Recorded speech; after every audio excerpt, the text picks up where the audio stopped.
Bukod sa aktual na konsumo mo sa kuryente, may ibang bayarin pa palang kasama sa iyong Meralco bill?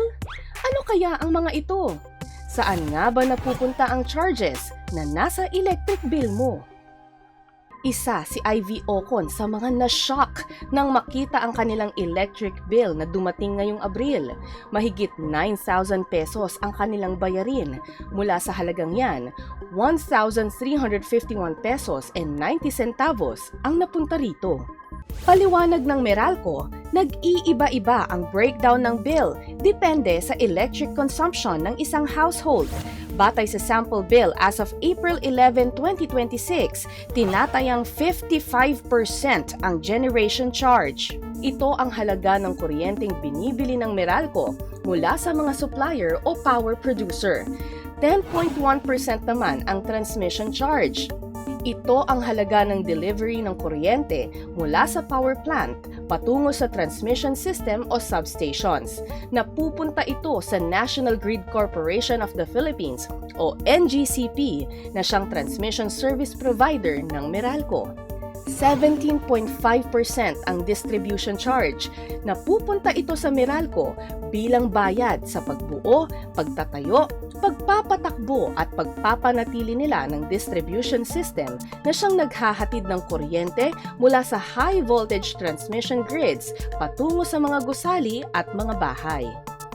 11.7% ang mga buwis gaya ng value-added tax o VAT at 5.7% ang others o iba pang bayarin.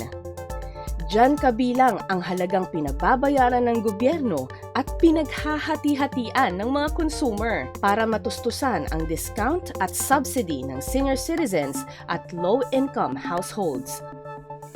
Ang Lifeline rate ay subsidiyang ibinibigay sa mga beneficiary ng Pantawid Pamilyang Pilipino Program o 4Ps at mga consumer na below poverty threshold at may sertifikasyon mula sa Local Social Welfare and Development Office o LSWDO. Mandato yan ng batas sa ilalim ng Republic Act 11552 o Expanded Lifeline Rate Law. Sa Meralco, may discount sa electric bill ang mga household na 100 kilowatt-hours pababa ang konsumo sa kuryente kada buwan. Kung 0 to 20 kilowatt-hours ang kanilang konsumo, wala na silang babayaran sa Meralco.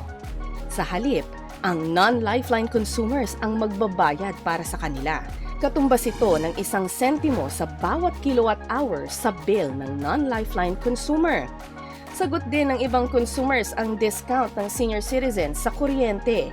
Batay sa Republic Act 9994 o ang Expanded Senior Citizens Act, dapat may 5% discount ang senior citizens na ang konsumo ay dilalagpas sa 100 kilowatt-hours kada buwan. Ang nababawa sa diskwento ng mga senior citizen, dumadagdag naman sa bill ng mga non-senior citizen consumer. 0.0001 peso per kilowatt-hour ang kanilang binabayaran para dito. Dumaragdag din sa bill ng consumers ang feed-in tariff allowance o FIT-all na ginagamit para mapondohan ang pagdevelop ng renewable energy sources sa bansa. Mahigit 20 centavos per kilowatt-hour ang sinisingil para dito. Mayroon ding Green Energy Auction Allowance o GEA-all na pangsuporta sa Green Energy Auction Program ng gobyerno kung saan ang mga renewable project ay pinipili sa competitive bidding. Mahigit 3 centavos per kilowatt-hour naman ito. Kwentahin natin ang dagdag na charges para sa isang household na 200 kilowatt-hours ang konsumo. Kung 1 sentimo kada 100 kilowatt-hours ang lifeline charge, katumbas yan ng 2 pesos sa kanilang bill. Kung 0.0001 naman ang sa senior citizen subsidy, katumbas yan ng 2 sentimo sa kanilang bill. Ang FIT-all charge aabot naman sa 41 pesos and 46 centavos at ang GEA-all ay aabot sa 7 pesos and 42 centavos. Ang total, 50 pesos and 90 centavos. Bukod sa mga ito, kasama rin sa bill ang System Loss Charge at Universal Charges.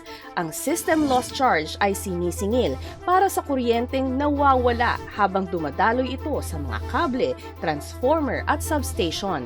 Dahil nabayaran na ito ng Meralco mula sa producers, kailangang bayaran din ito ng consumers kahit na hindi naman nila ito nagamit.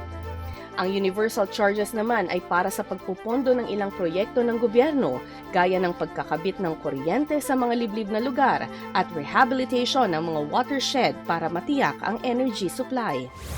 Sa hirap ng buhay ngayon, importanteng malaman kung saan napupunta ang bawat pisong binabayaran, lalo't bawat sentimong kinikita ay pinagpapaguran.